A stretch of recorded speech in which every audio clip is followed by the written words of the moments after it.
গত কয়েক বছরের তুলনায় এবার রমজানে নিত্যপণ্যের বাজারে মিলেছে স্বস্তি। গত বছর 25শে ফেব্রুয়ারিতে রোজার 12 দিন আগে থেকে পেঁয়াজের কেজি ছিল 130 টাকা, যেটা এখন 35 থেকে 45 টাকা দেশি আর বিদেশিটা 65 থেকে 75 টাকা কেজি দরে বিক্রি হচ্ছে। গত বছর চিনি ছিল 145 থেকে 150 টাকা কেজি, যেটা এবছর 120 থেকে 125 টাকা। গত বছর পাঙ্গাস তেলাপিয়া মাছের কেজি ছিল 250 টাকা, যেটা এবছর 150 থেকে 180 টাকায় বিক্রি হচ্ছে। ব্রয়লার মুরগি ছিল 210 থেকে 220 টাকা, যেটা এবছর 185 থেকে 195 টাকা কেজি। কাঁচা বাজারের উত্তাপ এবছর নেই বললেই চলে। টমেটো এখনো 15 থেকে 20 টাকা কেজি, আলু 25 টাকা দামে বিক্রি হচ্ছে।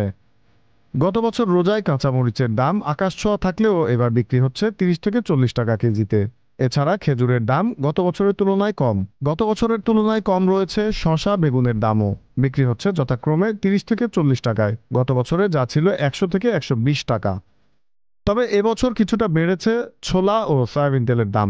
গত বছর ছোলা বিক্রি হয়েছে 115 টাকা দরে, যেটা এবছর 120 টাকা। আর সয়াবিন তেল এবছর বিক্রি হচ্ছে 200 টাকা কেজি দরে, যা গত বছর ছিল 190 থেকে 195 টাকা কেজি। নিয়মিত বাজার তদারকি করলে রমজানের সামনের দিনগুলোতে নিত্যপণ্যের দামে আরও স্বস্তি মিলবে বলে মনে করেন বাজার বিশ্লেষকরা।